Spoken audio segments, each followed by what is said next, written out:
Morning, everybody. Great pleasure to be here. Of course, I would like to echo the Minister's and Melinda's acknowledgement of country and elders and thank Uncle Alan for his welcome to Gadigal lands. I also, of course, extend my respect to Aboriginal people who are here with us today.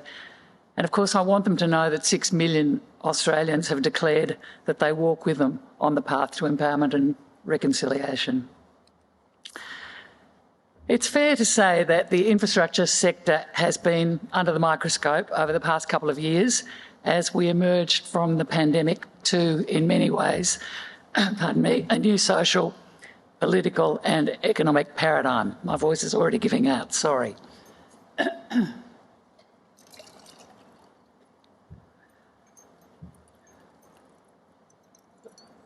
So as we emerged to this new world, it was clearly time in infrastructure to pause and take stock, to build on the past and shape the future, as CEDA says.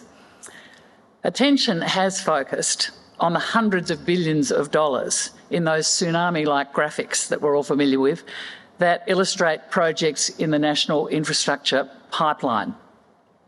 In July 2022, the Australian Government initiated the independent strategic review of the Infrastructure Investment Program, conducted by my friend Clare Gardiner-Barnes, from whom you'll hear shortly, along with Mike Murdoch, and later the independent review of the National Partnership Agreement of Land Transport Infrastructure.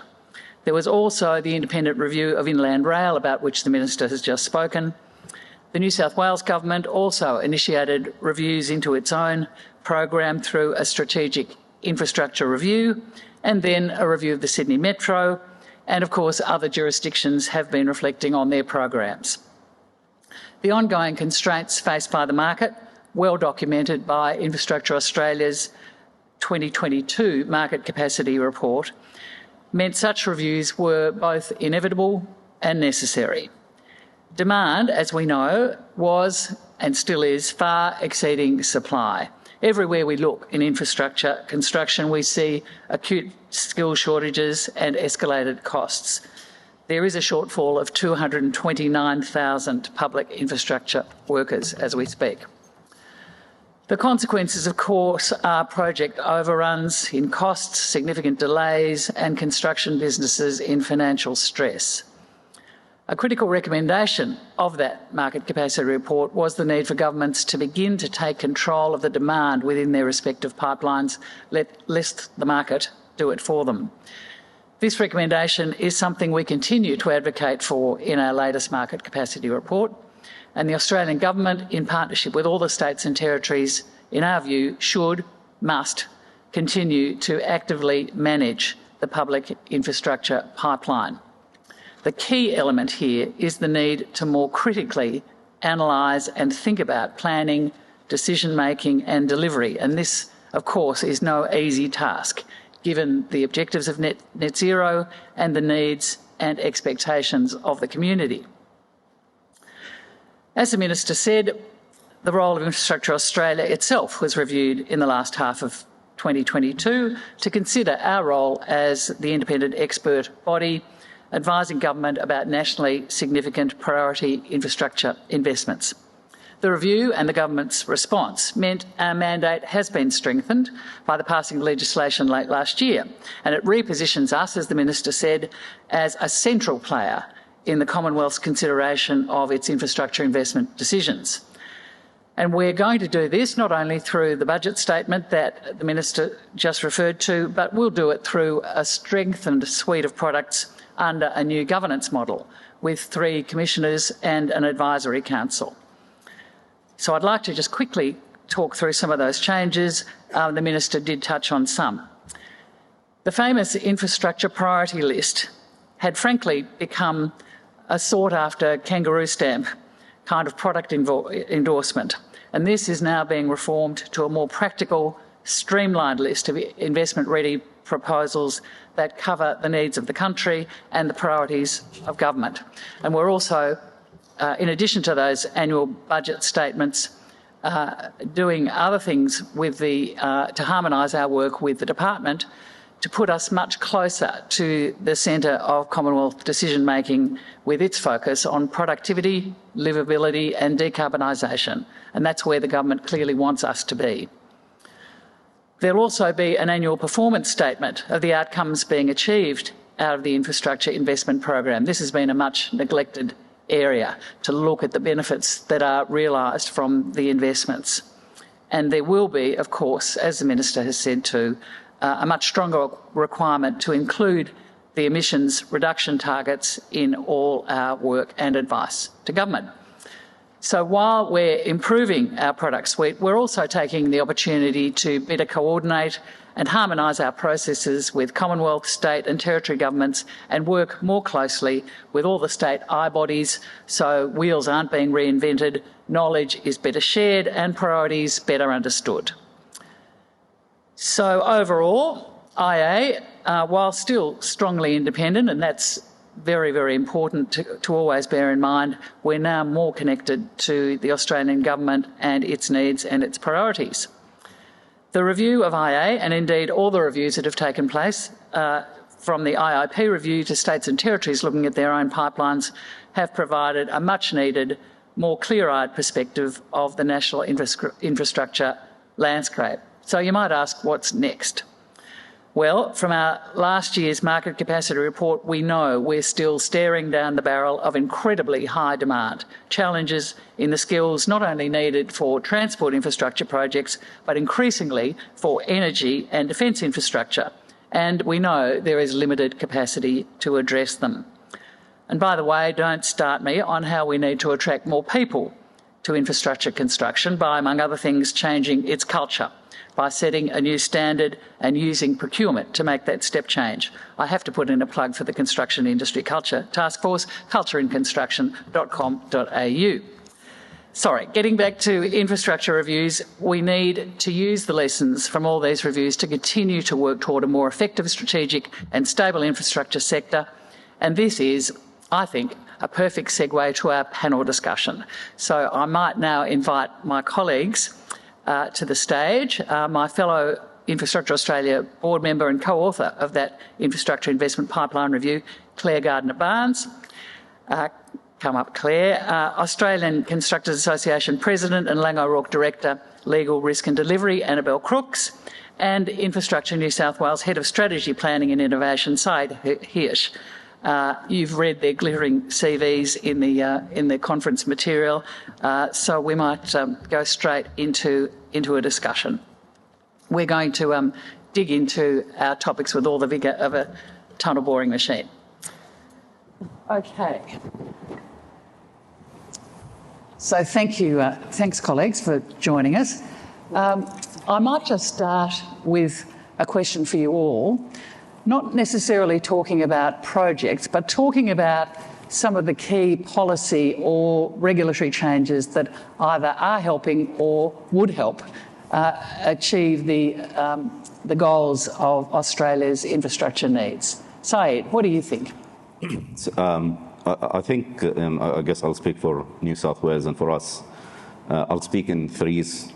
Our CEO is not here today. I'd like to speak three things we're going to do to help us. So I'll speak in the terms. But fundamentally, we are looking at process. So how do we get the key pieces of information, the key pieces of analysis without delay to the decision maker so that we can make decisions a lot quicker. One of the issues we have is decisions sometimes over infrastructure take quite a long time, and it's not always the best use of time or the best use of pretty scarce resources, whether in government or in industry. The second thing, I think it's been talked about a lot this morning with the minister as well, which is coordination. So we have really big strategic priorities in government, again, probably across the states, not just South Wales, but whether it's the energy transition or housing, they're really just about coordinating a lot of pieces of infrastructure and decisions and investments to achieve one objective, which historically we've been pretty poor at, so we're trying to improve on that aspect. And the structures, the changes in structures of government with new government, say, for example, in New South Wales, have helped to progress towards that pathway. And probably the hardest one, and the one we work mostly on, which requires a lot of change, where we have had some success, we mentioned the culture standard, is how we work with industry. Fundamentally, all of our infrastructure is delivered by the construction sector, by investors, and we need to find better ways to engage and work with each other. We have had some successes. Unfortunately, it usually comes with crises, points of crisis like COVID. We suddenly love each other and we work with each other very well.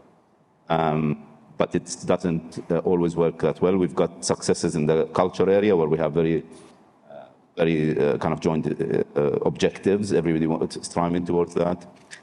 We added in decarbonization. Harmonization nationally has been very good, but we need it more. Okay. We need more of that in other areas around procurement, etc. So I think this is the piece that we'll work hardest at, I think, going forward. Yeah, thanks, Said. I'm glad that mic has been supplied. Thank you. It was a little bit problematic. A bit of infrastructure we could have had better achieved. Clare, what do you think in terms of policy or regulatory change that either exists or should exist? Yeah, so I'm going to reflect on the review that was conducted and I think we need to accept that it was limited to land transport reform, so within that area. But one of the things that really hit me, because it was the first time I'd actually worked at a federal level. My whole public servant career, going back many decades, has worked in territories and the state level. But what really shocked me when I undertook that review is it was like watching this hurdle race where the hurdles were getting higher and higher throughout the race, and the race was getting longer and longer. And some jurisdictions had done some planning along the way and some hadn't, and so even at the first hurdle they collapsed. And they were all in their own lanes, they weren't talking to each other. And so for me, if we're introducing new policies, processes, standards, it's got to be about, we're a country. We're all working together. We've got to be a team. We've got to work out how we can actually look at this national significance together. And that means having some standardisation and assurance processes where we're reducing duplication and we're actually on about doing things that pick up on some of the reviews. And most of the reviews that have been undertaken, the recommendations are not surprising, but many of them talk about working together around national significance in an aligned way. And so for me, the process, the policy and the regulation needs to be focused on bringing the states together and creating some much better productivity by some processes that the Australian government drive across the whole of the country that will bring everyone together for the first time in a way that allows us to make decision-making at an equal level. And that must be music to your ears, Annabel, as the President of the ACA, that message about harmonisation, reducing the disparities of the requirements between the states. Yeah, look, absolutely. I think as a contractor organisation and sitting with the ACA that represents 18 contractors across Australia, I think the multitude of reviews have been really useful and they've had really consistent outcomes. But what it has showed us that if we're not consistent with understanding the demand in sectors and taking a more holistic approach to what that looks like, then for those companies that are seeking to deliver that infrastructure, or those agencies that are trying to create good outcomes, then we won't have the right solutions. And one example is in Mudgee, the local government there procured a report, I think from PwC, which a while ago,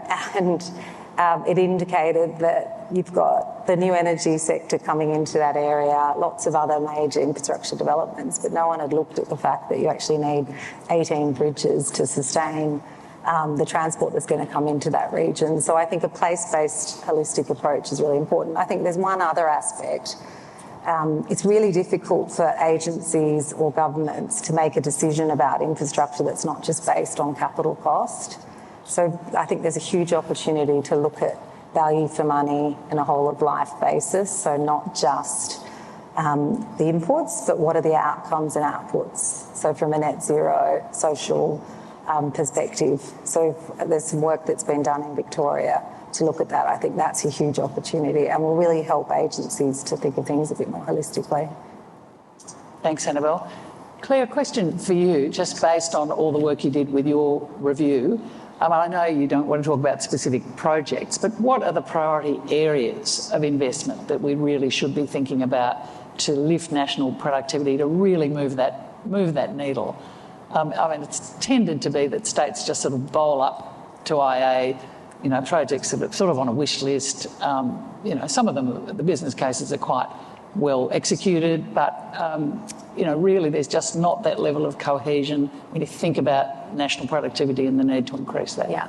So there's two areas, and one of them the Minister highlighted this morning was we picked up fairly quickly in the review that local governments were quite risk averse, and we think that was really because then the regular way in which they get funded is through a grants process, and so they knew they had limited money and they were never going to get more.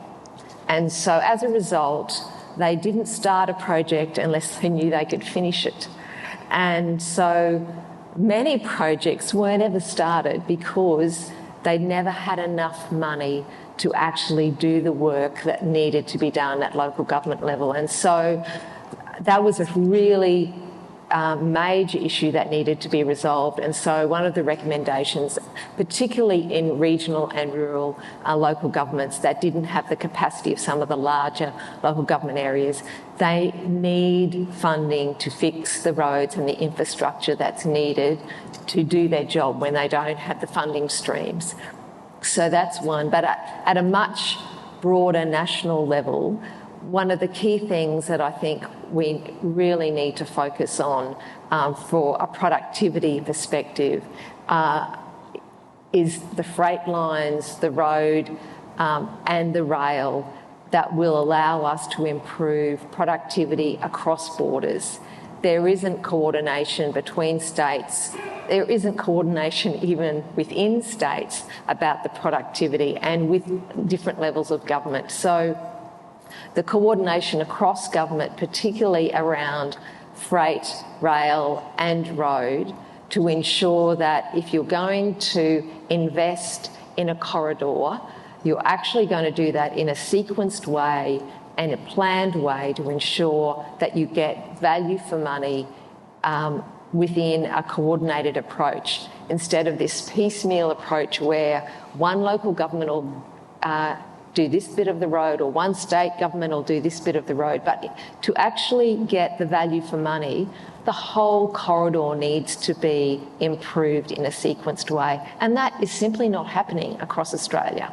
So we need to make sure through a planned strategic approach, particularly for freight, that is done in consultation with local communities, with the freight sector, and to ensure that in doing so, the jobs for the sector move from one project to another in a way that will maintain those long-term jobs for people in those local areas.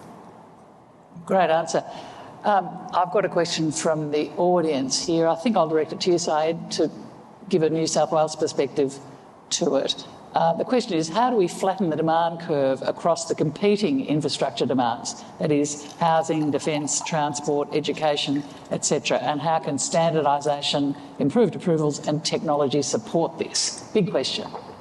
I think it's with great difficulty. We just, I think the problem is coming into it is it's not so much about what we produce in terms of new projects now and new business cases and new things we want to do.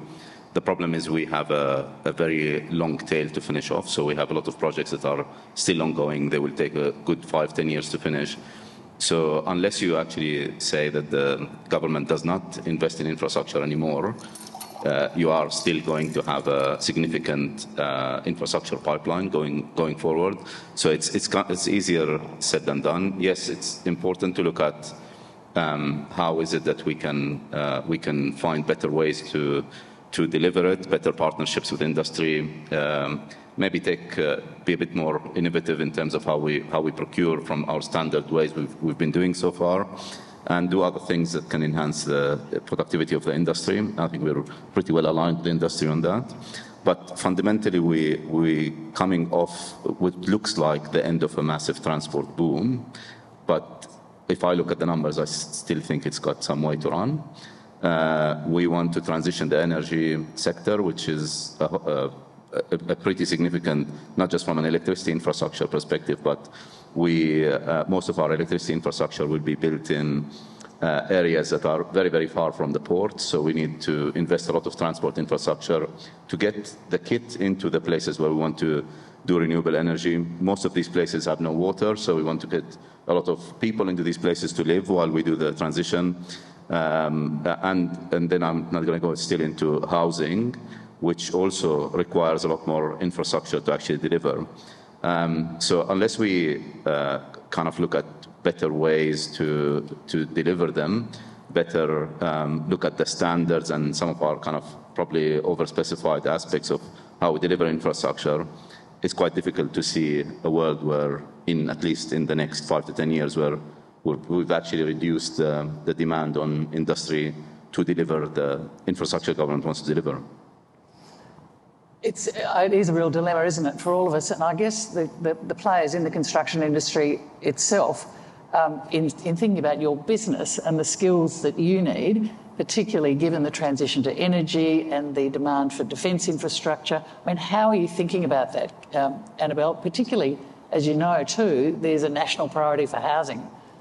How's Laing O'Rourke thinking about the ACA? I think that absolutely the certainty on pipeline, and not just 6 month certainty that's longer out, will help us to look at our resourcing requirements. I think looking at projects across agencies helps as well, because you'll see a lot in regional areas. There are many solutions, so migration is one. I think 50% of the engineers that were educated overseas aren't even working as engineers in Australia, so there's an opportunity there. I think attracting more people to our industry through the culture standard, the work of the culture standard, and other ways to attract even, it's not necessarily just women, but other people into the industry. I think they're sort of systemic solutions, but otherwise it's the basic planning and transparency that will help contractors nationally to look at their opportunities, because infrastructure is still very busy. It's just then how do we use those same skills to transition into those next sectors? Someone's asked, all of this sounds like common sense. Why doesn't it just happen? And that leads me to a question for Clare. And I'm sure many of you who've seen the book by 2 US academics, it's called How Big Things Get Done. And they say that 8.5% of mega projects across the world, going back many years, 8.5% of mega projects are completed on time and budget, and the rest, over 90%, are not. And they call it the iron law of project management: over budget, over time, under benefits, over and over and over again. So, Clare, your report highlighted that government's approach to managing cost pressures, escalations and scope changes is inherently quite reactive, as though this has never happened before, what a surprise, lacking in responsiveness to evidence of cost increases and not well aligned with long-term planning. So, what do we do about that? It is the definition of insanity, isn't it, to just keep doing things the same way and expecting a different result? Yeah. So I've got a friend who used to play football for Souths in New South Wales, and then he ended up training the state of origin teams for Queensland. He used to be a boxer.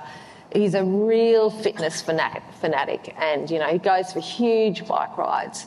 And he did a bit of training with me earlier in the year when I was trying to get a bit fit, and he's doing some with my husband at the moment. And look, he uses these two words. I met him in Darwin, and it's all about structure and discipline if you want to win.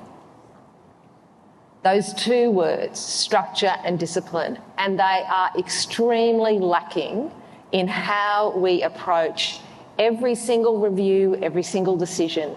It requires leadership if you want to make things happen. And making things happen is tough.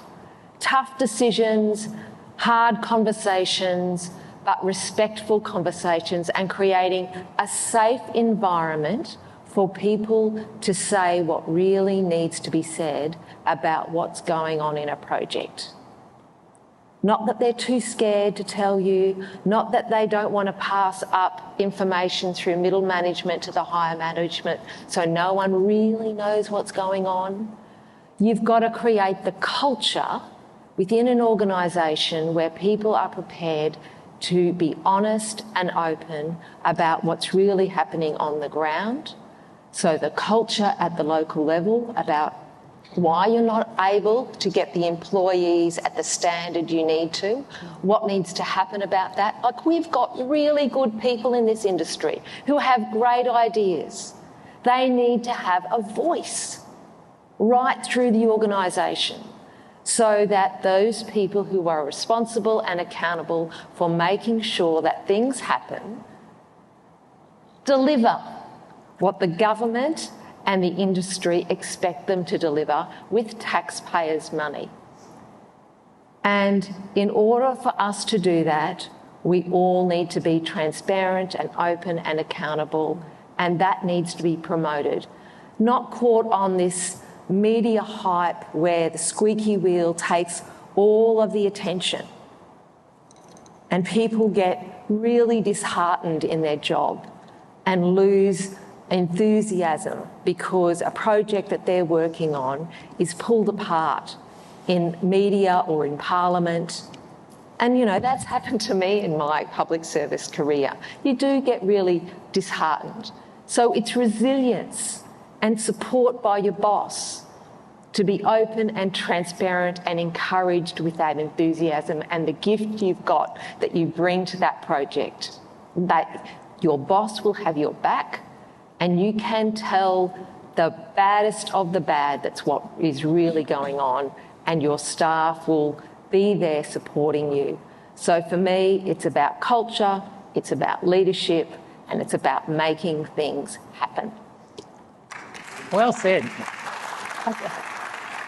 I think just if I can just take one extra point with that, I think we're really good at finding the problems in our industry, and I think if we celebrated some of the successes, yes, a lot of projects finish late and over budget.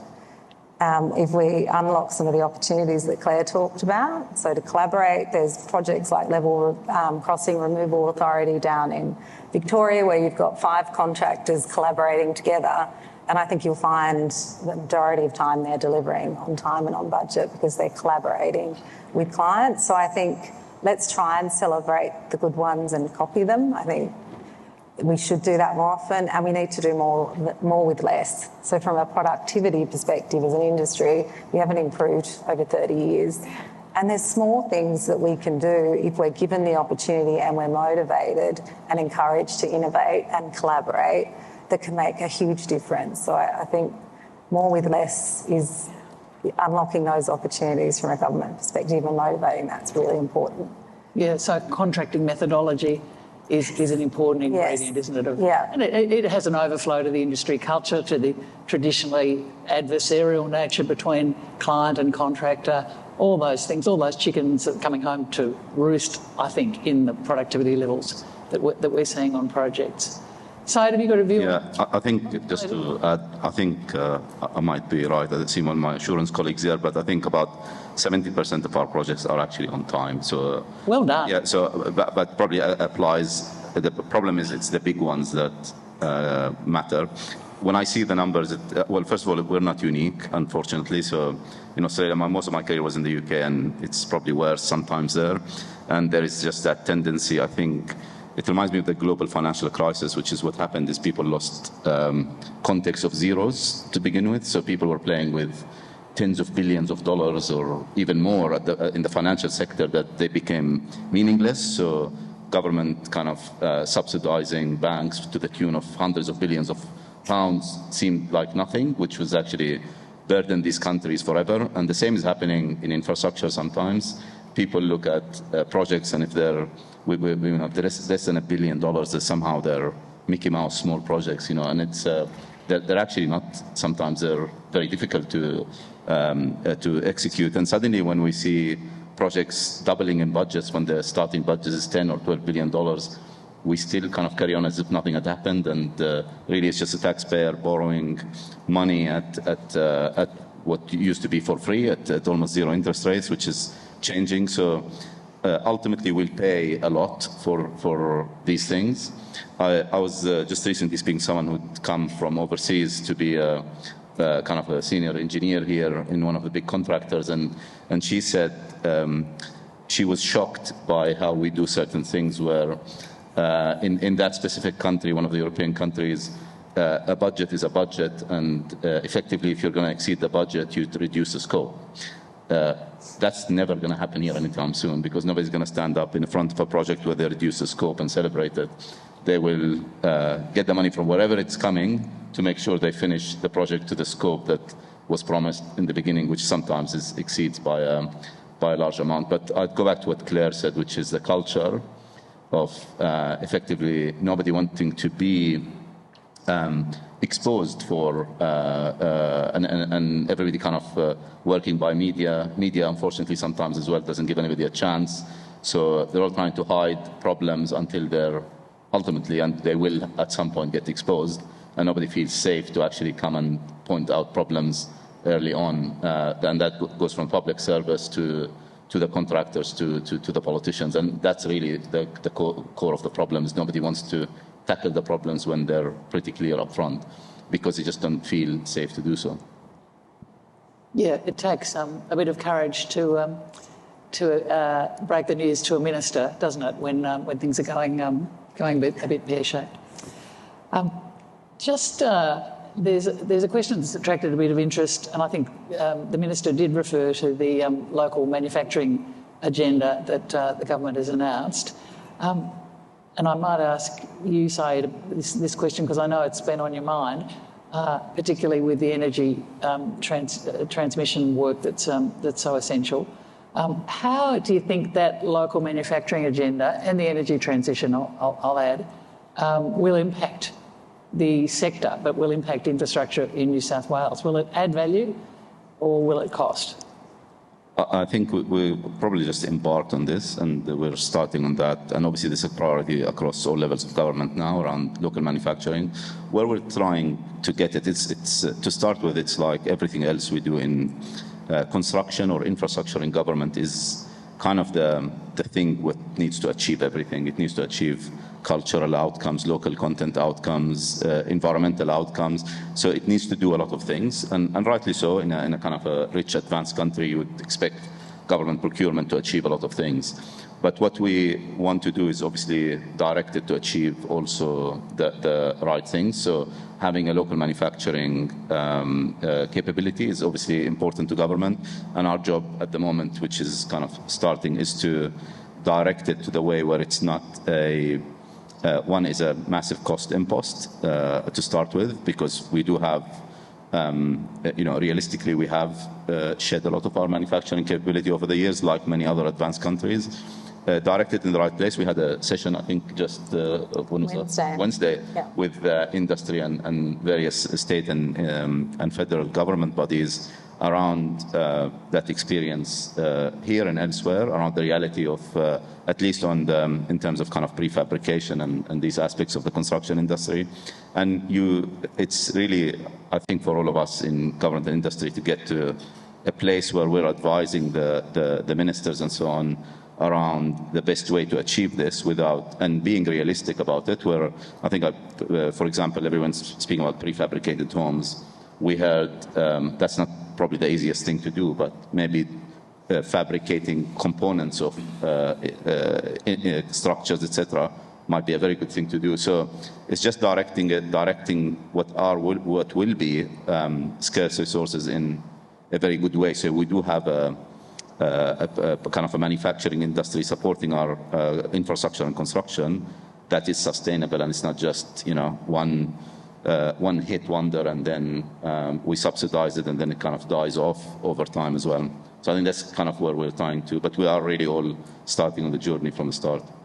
Thank you. It's a very good discussion about DFMA and modern methods of construction. What it requires to work, though, is scale. And I know Laing and others have got a capability elsewhere in the world that potentially could come here and not only help solve problems like housing and school construction, but also provide jobs for people who don't want to work necessarily in the traditional construction industry on sites, particularly women, I guess, but may find other opportunities in a different style of work, a different environment of work, in a modern methods kind of environment. I mean, how can we achieve that scale in Australia, Annabel? How do you think? What sort of policy changes, or what can we do? I think shoring up demand, so clarity of demand over a long period. We do have geographical challenges in Australia. Given you build a factory in New South Wales, how does it get to WA? So I think there's some barriers, but I also think there is absolutely a requirement on government to take some bold decisions. So if you look at the UK, the government developed a construction playbook, and they've essentially mandated that on publicly funded projects, then people have to turn up with a solution that addresses modern methods of construction. So it's happening, and now you actually see the private sector is doing the same. So I think it's a combination of government leaning in. It's something that absolutely will support Australia because you have local manufacture. Asking every tenderer to come back with that sort of solution, and that enables the change in the industry. So I think bold decisions are necessary, Saeed. Good. Yeah, talking of innovation and change and technology, the industry's been a bit of a laggard, really, in being able to adopt technology and real innovation. I mean, it's happening slowly, particularly at the first-tier level, but down the supply chain it's a lot harder. I think that's a function of the industry being pretty squeezed and just moving from job to job and just not having the bandwidth, really, to invest, much less think about it. But an important component of all of that is data. And Clare, I know that you talked about data as an essential component in your report for making better decisions, for being able to see where innovation is possible. Can you just elaborate on that a bit more about how you see that as a real change agent and a productivity enhancer in the industry? So I'm a bit of a data freak. I love data. I love looking at how cutting data different ways can allow you to look at different solutions. So when we did the review, we had a wonderful team from the federal department supporting us who were handpicked, and one of them was a young guy who also loved data. And I said, look, I know I'm putting a lot of pressure on you. He goes, no, I'd love another data freak. So what emerged through the conversations and looking at the problems through different lenses was becoming aware of the lack of data, the uncoordinated data, the data that only existed in random spreadsheets, the data that was coming from jurisdictions attached to emails in spreadsheets that had no real governance around how they were stored and collated. It was a really big problem for the Commonwealth. And, when we talked to the Secretary about that, he said, yeah, we got a little bit of money from Treasury last budget to put into improved data collection because they approve what departments can spend on data systems. It's just madness. This is a multi-billion-dollar business that requires data systems, AI sitting behind it, with people understanding how they can work with that data and solve these problems and create some real productivity benefits through effective use of this data that comes from local government, that comes from the federal government, that comes from jurisdictions at different times with different emphasis. There's no standardisation, there's no processes to ensure there's benchmarking across how that data is assured. There is so much room for improvement across data systems in Australia in this area. If you are gifted, now is your time to flourish in the data space, because there is a gap, an enormous gap, in how we don't use data effectively across Australia in infrastructure. There is IP issues related to utilities that's partly shared by government, that's partly shared by the private sector.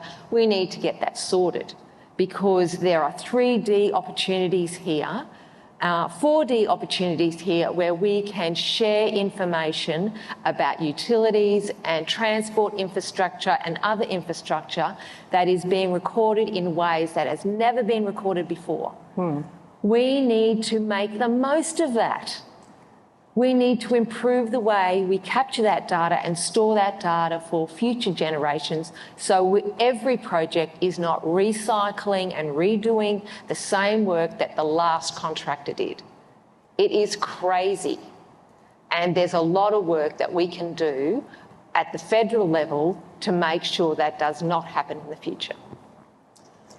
Yeah, I couldn't agree more. And I think to give Infrastructure Australia a bit of a pat on the back, I think their market capacity work is drawing on data from the eye bodies and doing its best, and industry, and doing its best to begin that big interactive process and to keep the data alive. Of them being a small organisation that can just focus on that without all the rigmarole of a huge government agency and just get on with it is so unique and so valuable. They are absolutely to be commended on the efforts they're making in that space. Yes, well done, team. I can see a few of you in the room. So how's New South Wales looking at the requirement, the data requirements and the analysis that... I just agree with everything that Claire just said. It's quite funny because infrastructure data is probably like more secure at the moment than national security data. It's phenomenal. Nobody wants to share their data. Nobody wants anyone to rely on their data. And it's one of the most difficult things to do. We would go about, just at the project level, for example, we would go collect all the data as a government, develop the project, design it, etc., and then ask the private sector to do exactly the same, because we don't want them to rely on our data just in case something goes wrong and they sue us for it. And then when they do it, we pay them for it as well, which is phenomenal. So we pay for the same thing about 5 times over. And that's just, I think, maybe an over-legalized society. Everything has to be done by contract. No offense to the lawyers in the room, but from my perspective, it's one of the most important things we can do to just enhance the working relations between government and industry as a client and contractor, because that's just what it's ludicrous that we do it so many times. But that just cuts across everything. So this is just one example where we would all have data, but we would just not share it. We would not rely on each other's data. And that goes across between agencies, federal, state government. I mean, the example that I'll use the example of what we probably IA people would like to throw some tomatoes at me when they ask us for data, because we go through such a legalistic process to give them any data. We've had MOUs and it's been quite a process. And, signing confidentiality deeds over data that's public, which is phenomenal. But anyway, that's the way that we have become as a society, I guess, in terms of data, which again would cut a lot of cost out of what we do and make decisions so much better if we can just allow that data sharing to happen in a much better way. And get rid of if I told you this, I'd have to shoot you kind of approach. We do collect data at that high level, but local government, local government has a big responsibility for infrastructure. And there's a question here about the role of local governments in major infrastructure development. The example cited here is ownership of airports. Example, Busselton Airport could support a fast-growing region, but it's underfunded in local government ownership. Clare, have you got a perspective on that, on the role of local government? Yeah, look, I had a similar issue when I was in Darwin where, the Katherine Airport was owned by the Department of Defence, but they wouldn't help pay for a little terminal, which was about this big, for the people that needed to get transferred in and out of that really critical airport. And the local government didn't have the funding to help out. So it is a real issue. There are so many localised airports around Australia, and that's just one example, that local government don't have the funding for. And the Katherine one was just blew my mind because at an Australian government level, it was one of the most critical defence airports in the NT and across Australia, and they didn't have the money to help with a little terminal. So, look, I think there's huge work across government agencies and across government levels to fix this problem, and a reprioritisation of how money's spent and accounted for to ensure that at a nationally significant level, we all help each other out. We all make sure that we get the job done in a way that makes sense to the local people as well as the people who are working at a national level. And we all need to have a voice there and make sure that those sitting around the table who are making those silly decisions are well informed by the impact of those decisions at the local level, because I just don't think that is happening.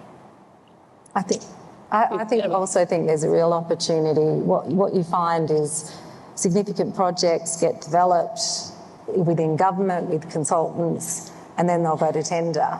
If you can bring contractors, constructability, local councils, communities in a lot earlier to really solve those issues before you actually get there, I think you'll have a lot better and a lot more certain outcomes, because the uncertainty comes when you arrive and the problems are just occurring in those local areas. Okay, we're getting short of time, but I might just give another question to you, Annabel, which has attracted a bit of attention on Pigeonhole. And the question is, how could contractors such as Laing O'Rourke help governments and developers with construction-led advice, such that business cases cater for the markets of tomorrow? Big question. Well, I think it's similar to what I just said. I think the traditional way of procuring one-off projects, where you've got 3 tenderers competing, doesn't give the benefits or value for money. So you've got 3 teams tendering, engaging their own designers, putting their own packages forward, whereas you can have opportunities, whether it's ECIs that still are competitive or through alliances, where you can bring those smarts in a lot earlier. And all those smarts actually drive better value. So I think there's a piece around how you procure. I think having a programmatic approach, bringing contractors up to the top table, it's a bit novel, whether I know in W2B and the Pacific Highway, they had a delivery partner.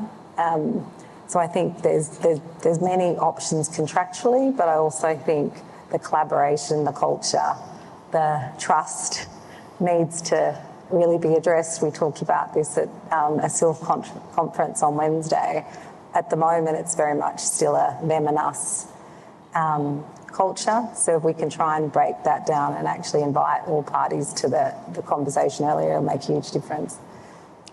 Thank you. Well, I don't want to, pardon me, stand between everybody and morning tea, but I'd like to, I suppose, conclude by saying, we do think very deeply about the problems and the challenges facing infrastructure in Australia. We've just had a very good discussion about many, many of the challenges, but I think Annabel might have said this a little bit earlier. We should pause sometimes and just celebrate the incredible feats of engineering and commitment that we see. Just go outside and you'll see the Martin Place metro station taking shape.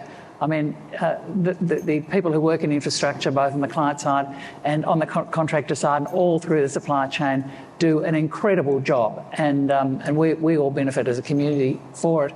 I've been reading an interesting book on infrastructure, and the author is an engineer, and she said as a child she used to just really admire the elegance of engineering, and that was her perspective, just to look at these projects and say, how did they do that? This is absolutely marvellous. But as she's grown older, she now realises the role of infrastructure in actually connecting people. The systems connect people and connect them to place. And there's a real beauty in that we mustn't ever forget that ultimately infrastructure is about the needs of people and the needs of places and quality of life for us all. So I congratulate the industry. I challenge the industry sometimes, of course, but I think we congratulate the industry and the clients who plan for it in all it achieves. So with that, we'll wind up this session. I know you'd like to thank the panellists in the usual way, so a round of applause for my colleagues. Thank you. And I'd particularly like to thank CEDA for having me and having everybody here today, and congratulate you on the conference, and enjoy the rest of the day, everybody. Thank you.